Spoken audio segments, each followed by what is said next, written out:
Bonjour à tous. Voilà. Ah, j'ai compris. OK.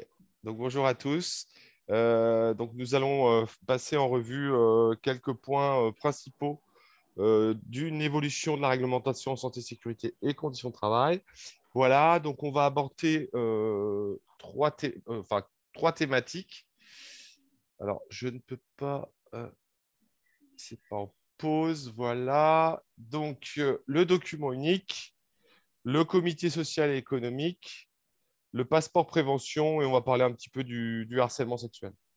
Alors, ce que je propose, c'est que par thématique, à la fin de chaque thématique, si vous avez des questions, je me ferai un plaisir de vous répondre, hein. Mais je vais dérouler les thématiques et puis après, vous me demanderez si vous n'avez pas compris. Enfin, voilà, il y a pas de problème. OK? Alors, le document unique, alors il est obligatoire depuis le 5 novembre 2001. Mais il y a eu des évolutions jusqu'à aujourd'hui. Alors, ça concernait donc toutes les entreprises supérieures à un salarié, une obligation générale de prévention des risques professionnels, bien sûr, évaluation de tous les risques professionnels par unité de travail, mise à jour périodique en cas de modification, donc ça c'était une fois par an minimum, tenue à disposition de tous les salariés. Alors ça, je le redis, mais ce n'est pas souvent le cas. Et pour moi, ça peut être soumis à une amende, hein. Il suffit que l'inspection du travail soit un peu énervée et il peut coller une amende si ce n'est pas mis à disposition des salariés. Doit être intégré donc l'évaluation des risques, des risques psychosociaux et doit avoir aussi un lien avec les facteurs de pénibilité. Bien sûr, document unique, il doit être cohérent, bien sûr, par rapport à la réalité, hein, regroupement sur un seul support. Il doit être lisible, hein, pour faciliter, bien sûr, le suivi et la démarche de prévention. Et il doit être tracé, donc date de mise à jour et archivage. Alors, ce qui change par rapport à, je dirais, hier, c'est ce qui suit. Donc, alors, en plus de répertorier donc, les risques professionnels auxquels les salariés sont exposés, il doit assurer la traçabilité collective de ces expositions. C'est-à-dire, l'objectif étant de permettre à des salariés, plusieurs années après l'exposition à un risque, d'être en mesure de retrouver les données concernant l'exposition au risque professionnel afin de déterminer les causes d'une éventuelle maladie qui surviendrait plusieurs années plus tard. Donc là, clairement, ce qu'il faut comprendre, il va falloir dans les entreprises que vous ayez la traçabilité de l'évolution du document unique, d'accord? Et en fait, en gros, la Sécu pourrait faire le lien justement avec des pathologies de personnes qui ne travaillent plus dans l'entreprise, mais qui y ont travaillé. D'accord? Alors, le document unique doit être mis à jour annuellement donc, par les entreprises d'au moins 11 salariés. L'actualisation du document unique demeure obligatoire pour l'ensemble de l'entreprise en cas de décision d'aménagement importante modifiant les conditions de santé et de sécurité contre son travail et lorsque l'information supplémentaire intéressant l'évaluation d'un risque est portée à la connaissance de l'employeur. Donc, la mise à jour du document unique déclenche l'obligation pour l'employeur de mettre à jour simultanément donc, le programme annuel de prévention des risques professionnels et d'amélioration des conditions de travail qu'on appelle le PAPRIPAC, un nom assez barbare, pour les entreprises d'au moins 50 salariés. La liste des actions de prévention consignées dans le document unique pour les entreprises de moins de 50. Donc là, clairement, il va falloir avoir les plans d'action en lien avec l'évaluation des risques et donc toutes les actions qui sont en lien pour faire diminuer les risques. Cette mise à jour doit être effectuée à chaque mise à jour du document unique si nécessaire. Ce document et ses versions antérieures doivent être tenues à la disposition des salariés, des anciens salariés, pour donc les seules versions en vigueur durant leur période de présence dans l'entreprise et de l'ensemble du service de prévention et de la santé au travail. qu'on appelle le SPST. C'est en fait tout ce qui est médecine du travail, en fait, hein. Tout ce qui est santé au travail, médecine au travail. Ça doit être à disposition de ces personnes-là aussi. Le document unique reste évidemment accessible aux élus du CSE, donc le comité social et économique, les agents donc, de l'inspection du travail, les services de prévention des organismes de sécurité sociale type CARSAT, les organismes professionnels de santé et de sécurité de branche et l'inspection du travail ou l'inspecteur de radioprotection. Le document unique doit désormais être transmis ainsi que ses mises à jour successives au SPST. Donc, le document unique, il devra être transmis. Ça, c'est quand même quelque chose qui est assez nouveau. Donc, ça oblige quand même les entreprises à être rigoureux dans leur suivi et dans, je dirais, dans la rigueur d'élaboration du document unique.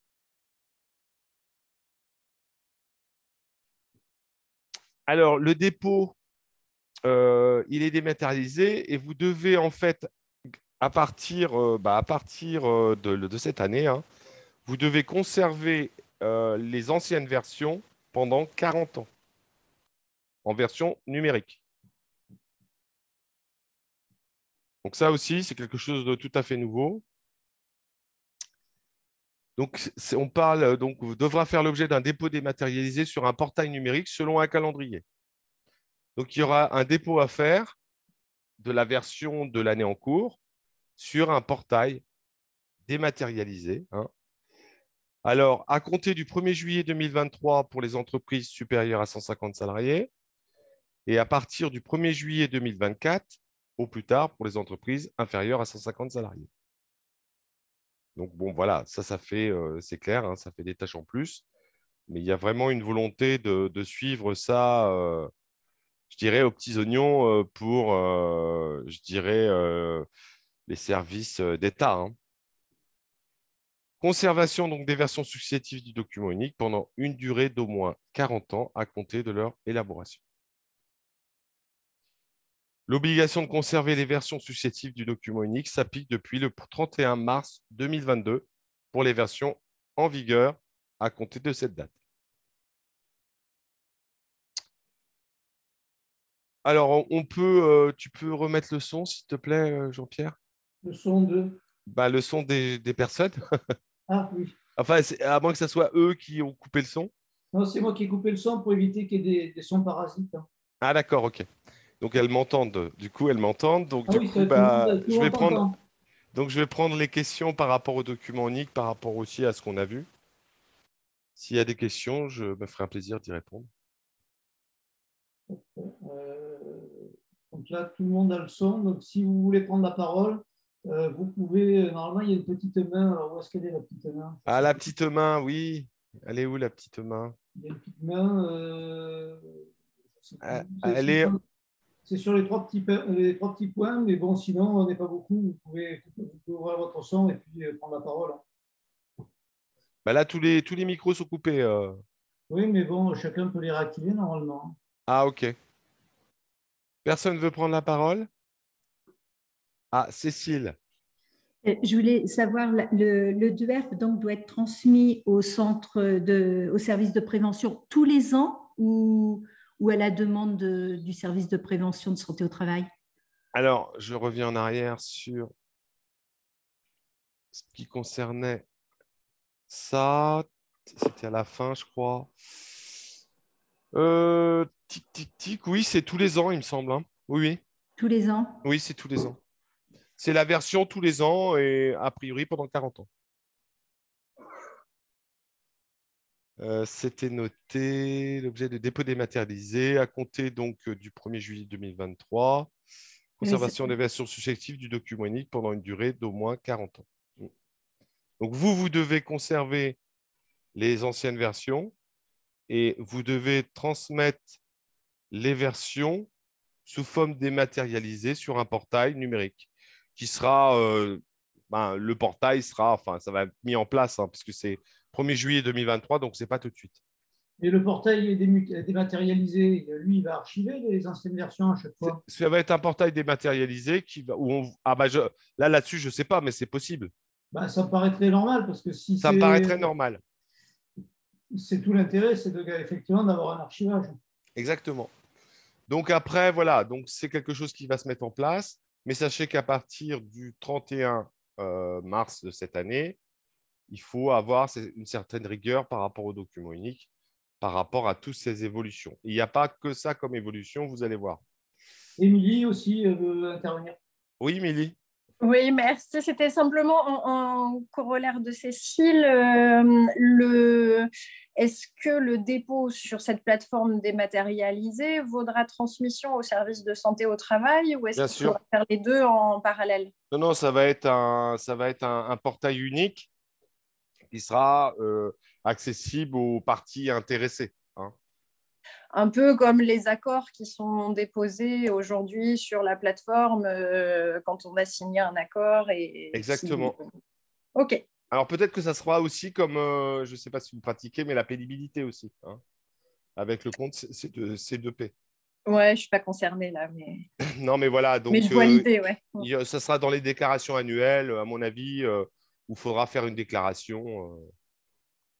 Voilà. Hein. Est-ce qu'il y a d'autres questions? Non? A priori, non. Bah, je vais continuer avec le CSE. Du coup, un lien important avec le comité social et économique. Alors, je commence. C'est parti. Donc, dans les entreprises d'au moins 50 salariés, l'employeur doit présenter au CSE le programme de prévention dans le cadre de la consultation sur la politique sociale de l'entreprise, les conditions de travail et de l'emploi. Depuis le 31 mars, le CSE doit être consulté sur le document unique et ses mises à jour. Jusqu'à présent, il ne s'agissait pas d'une obligation. Alors moi, je fais les formations à CSE, comme je vous le disais. Bien sûr, le document de travail du CSE, c'est bien le document unique. Maintenant, il y a vraiment une obligation de le présenter, hein, alors qu'avant, ce n'était pas écrit comme ça, on va dire. Maintenant, ça l'est. Dans les entreprises de moins de 50 salariés, le CSE bénéficieront donc d'une présentation de la liste des actions de prévention et de protection. Hein, donc, en fait, on a deux cas de figure. Donc, on a les moins de 50 salariés. Hein, dès l'instant où vous êtes au-dessus de 50, vous devez présenter la liste des actions, hein, de prévention qui seront élaborées, à mon avis, avec le CSE. Hein. Quand je dirais dans les entreprises, le CSE fonctionne bien, normalement, le CSE, il a un rôle aussi d'acteur, hein, de la sécurité, de la santé et des conditions de travail. Du coup, bon, je pense que ce n'est pas un problème en général pour les entreprises, pour ça. En termes de formation, il y a une évolution en termes de formation. La loi santé augmente le nombre de jours de formation. C'est-à-dire que le nombre de jours de formation, il passe à 5 jours pour les premiers mandats. Donc, si vous avez des formations à faire pour votre CSE, les premiers mandats, quelle que soit la taille de l'entreprise, ça sera 5 jours. En fait, on s'est rendu compte que 3 jours, c'était trop condensé pour les premiers mandats. Et bah, ils n'explosaient pas, mais c'était un peu difficile pour eux. En cas de renouvellement, ça sera 3 jours donc pour chaque membre de délégation du personnel pour les entreprises inférieures à 300 et 5 jours pour les membres de la commission santé-sécurité, conditions de travail dans les entreprises de plus de 300 salariés.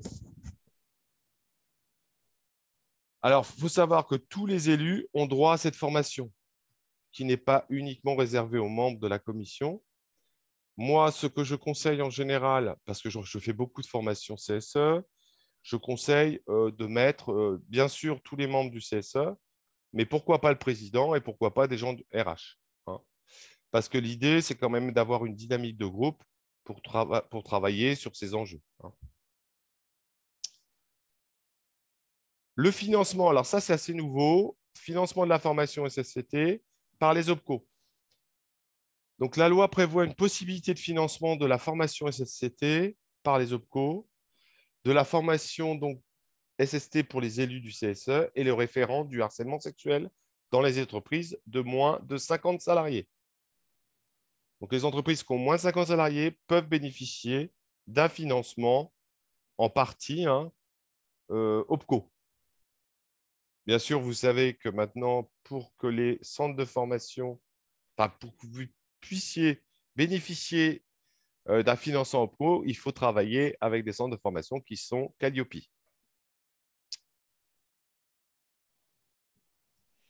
La formation peut être prise en charge par les opérateurs de compétences OPCO au titre de leur action utile au développement des compétences au bénéfice des entreprises de moins de 50 salariés. Formation obligatoire. Alors, avant de passer, bon, je peux continuer sur le référent sécurité. Pour rappel, l'employeur doit désigner un ou plusieurs salariés compétents pour s'occuper des activités de protection, de prévention des risques professionnels en entreprise. Donc, c'est le référent sécurité. Jusqu'à présent, ce ou ces salariés pouvaient demander une formation en matière de santé au travail. Désormais, la formation du référent santé, sécurité de travail devient obligatoire. Donc, en fait, le référent qui est désigné en santé, sécurité au travail doit avoir une formation. Lorsqu'il n'y a pas de référent, alors par défaut, ça sera l'employeur qui aura la tâche ou la casquette du référent, mais il est bon de le nommer dans le cadre d'une réunion plénière, par exemple, ou voilà. Hein.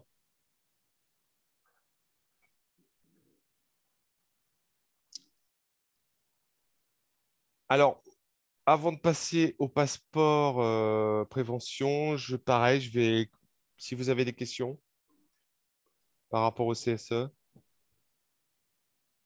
N'oubliez pas de réactiver votre micro.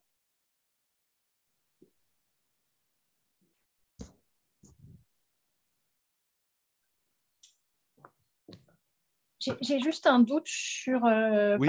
sur le seuil d'effectifs à partir duquel on doit désigner un référent santé-sécurité au travail. Je ne sais pas si vous l'avez en tête. Alors moi, ce que j'ai en tête, c'est à partir du moment où il y a un salarié. Hein.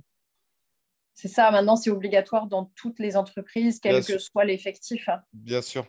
Ouais.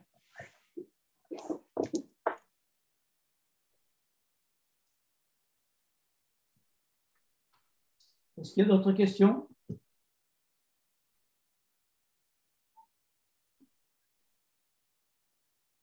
Entre-temps, j'ai vu Françoise de chez Cenotis nous rejoindre. Bonsoir. Ouais. Bonjour Françoise. Bon, écoute, je te propose de continuer, Florian. Ça marche. Je continue. Donc, quelque chose de nouveau et qui va changer aussi un peu je dirais certaines façons de faire dans les entreprises. Alors, je pense qu'il y en a certains déjà qui le font. C'est la création d'un passeport de prévention. Donc, ne devons pas être confondus avec le passeport vaccinal. La loi santé vient créer donc un passeport de prévention. Ce document vise à recenser l'ensemble des éléments certifiant les qualifications acquises par les salariés à l'occasion de formations relatives à la santé et à la sécurité au travail. Donc, ça veut dire quoi? Ça veut dire clairement que déjà, il y a une obligation réglementaire de faire des formations en sécurité, en santé. Hein. Ça, c'est une obligation réglementaire qu'a l'employeur. Mais maintenant, en plus, ce qu'on demande, c'est d'avoir la traçabilité de toutes les formations qu'il a faites, je dirais, au cours de sa vie. Hein. Ça permet aussi de justifier que l'entreprise est vraiment dans une démarche de prévention par rapport à ses formations. Alors là, comme ça, je pense à des formations qui sont assez, je dirais, courantes et intéressantes. J'en vois deux. Deux que je fais moi d'ailleurs. Je fais des gestes et postures, hein, ou le PRAP qu'on appelle, et je fais aussi les risques psychosociaux. Hein. Bon, par exemple, c'est deux. Bon, après, on a des formations qui sont liées au risque de l'entreprise. Je pense au risque chimique, risque nucléaire. Enfin voilà, on a différents risques. Ce passeport de prévention donc entrera en vigueur à une date fixée par décret et au plus tard le 1er octobre 2022.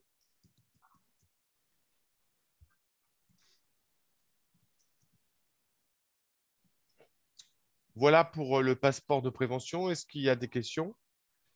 Oui, moi j'ai une question. Oui. C'est Patricia. Donc, en fait, par exemple, gestes et postures, quand on fait la formation en interne, là, vous écrivez dans le document des éléments certifiant les qualifications acquises.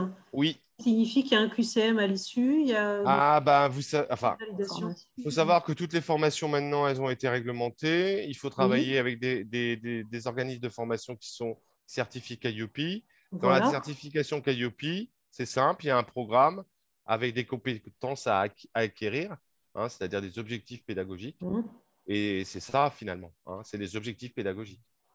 D'accord, très bien. Voilà, donc en fait, juste pour information, ce qui se passe, c'est que quand on fait une formation au démarrage, on évalue le positionnement des apprenants, on les évalue pour savoir où ils en sont sur la thématique de formation, et on les évalue à la fin pour voir s'ils ont évolué dans l'apprentissage de cette formation.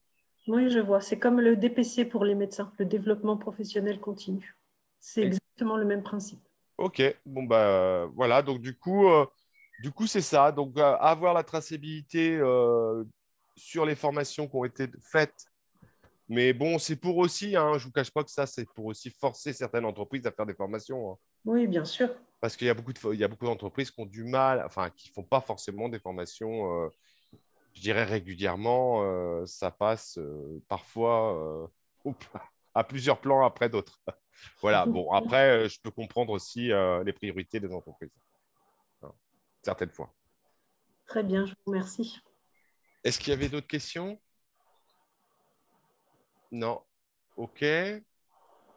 Alors, juste un petit focus sur le harcèlement sexuel. Donc ça, il y a une obligation aussi de référent.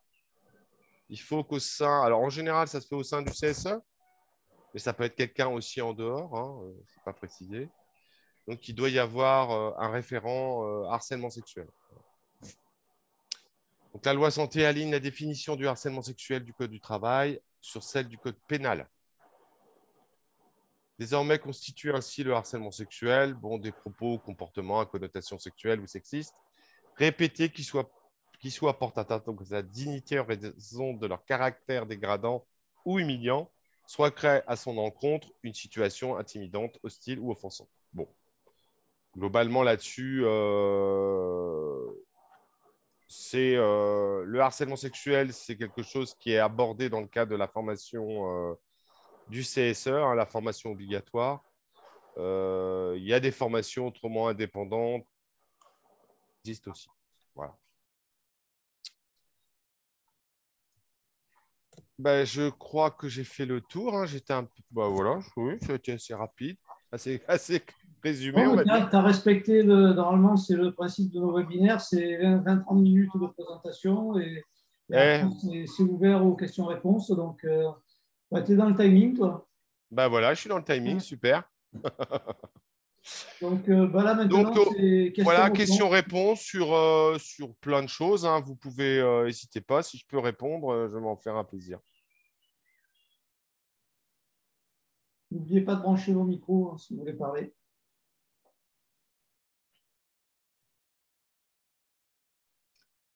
Alors, on vous enverra justement, je vous enverrai le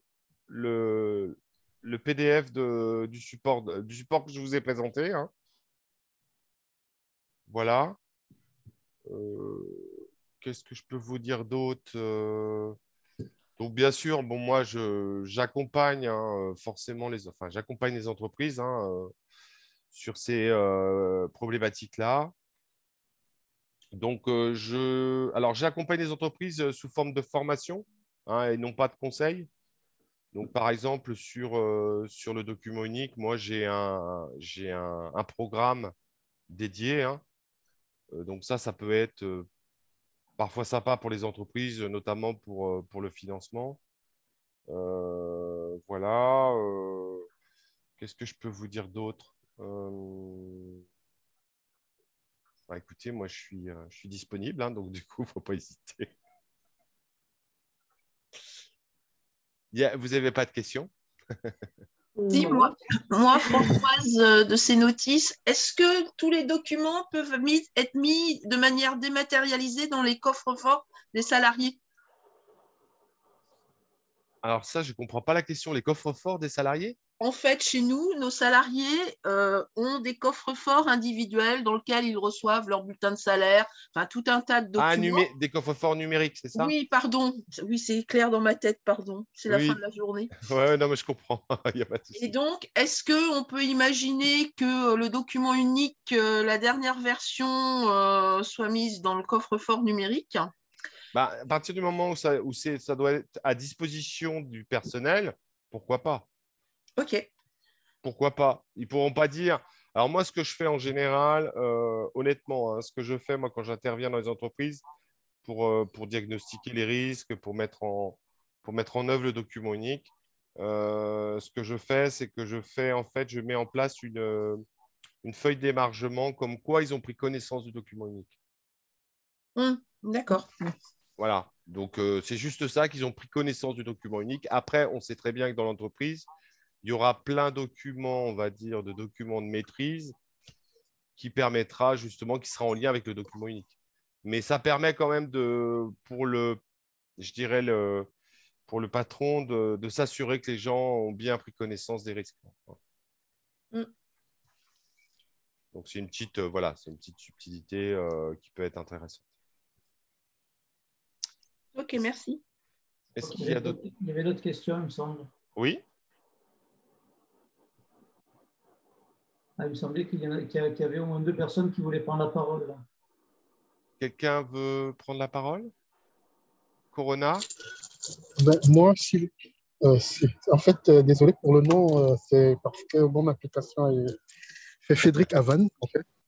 Ah, je croyais. C'est mon application. Je suis dans le train et du coup, j'utilise mon téléphone.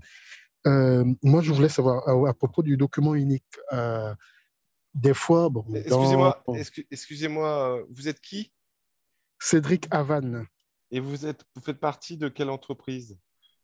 Bon, moi, je suis à General Electric à Nantes Oui. et Vous êtes- j'ai Et votre poste, c'est quoi? j'ai eu des responsabilités en maintenance et pour des personnes sur des chantiers et sur certains postes. OK. Et pour le document unique, des fois, il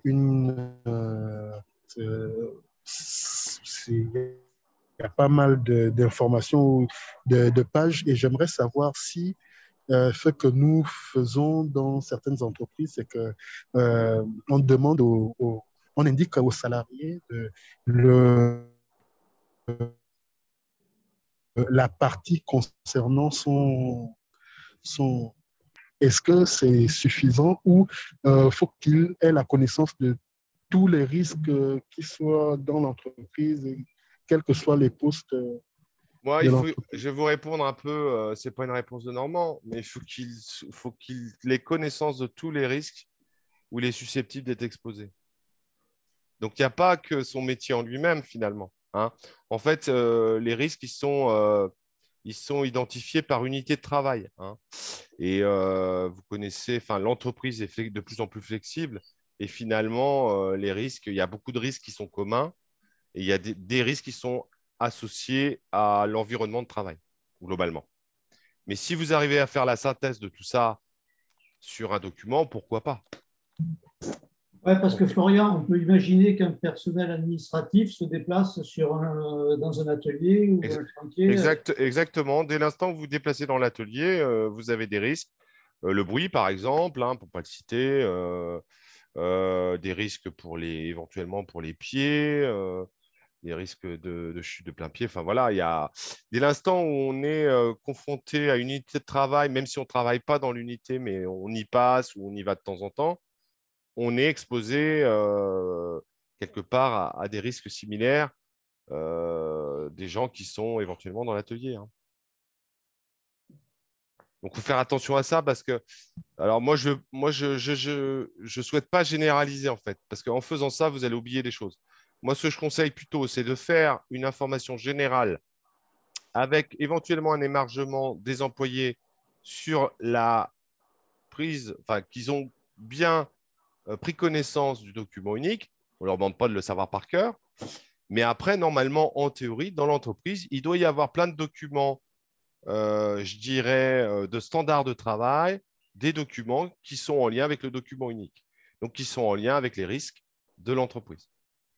Je pense un document qui est obligatoire, c'est tout ce qui est les instructions, tout ce qui est fiche de sécurité au poste de travail, par exemple. La fiche de sécurité au poste de travail, c'est le déploiement du document unique, hein, finalement, dans l'entreprise. Enfin, au moins une partie. Voilà. Est-ce qu'il